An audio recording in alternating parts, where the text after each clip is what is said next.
Is the minister, representing the Prime Minister, aware of any similar energy policies? Senator Cormann. Mr. President, yes, I am. Senator Farrell and the Otis Group. Senator Farrell and the Otis Group. Order. Senator. I've got Senator Wong on. Order.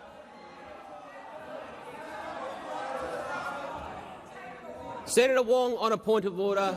It was a very big wind-up, but actually, yesterday probably should have taken a point of order on a similar question, I think, from Senator Rennick, which is there must be some reference to government policies. That wording was slightly better than yesterday's, but I would ask you— let me hear the point of order. Well, you are very excited today, aren't you? You're very excited. Very excited. Order. Senator Wong. I would ask you, Mr. President, there is a lot of precedent associated with this type of questions. It generally is a form of wording which the government is not complying with. I ask you to consider that. Senator Canavan on the point of order. Order, Mr. President. The reference here in this question, or the relevance of the Otis Group, is about government policy because it's a group of Labor MPs who want to adopt the government policy. Senator Canavan.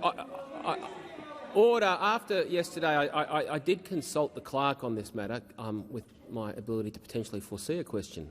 The previous ruling that's been applied by numerous presidents, Cybra, Reid and Calvert, is that a question which invites a minister to comment on the policies or actions of non-government parties is out of order unless the question seeks an expression of the government's intentions in some matter of ministerial responsibility.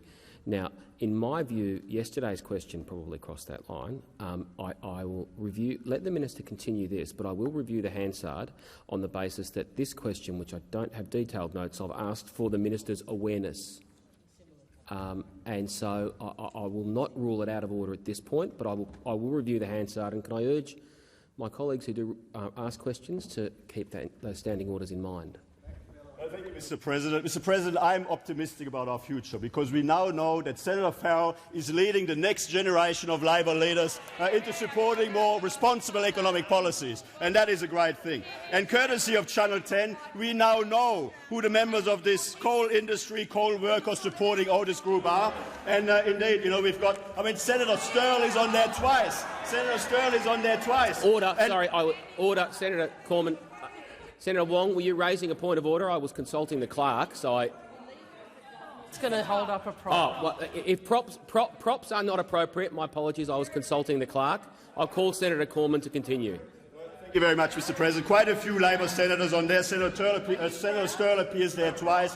Is he particularly committed, or is he covering for somebody else? Maybe he's covering for Senator Sheldon, because he wrote a big job application for the Otis Group 9 years ago. In fact, it was written up by one Matthew Franklin. You might know who that is. I think he might work in Mr. Albanese's office, because Senator Sheldon appeared in front of my inquiry when he described Labor green carbon taxes as death taxes. Order, Senator Cormann. Order, Senator Cormann. Time for the answer has expired.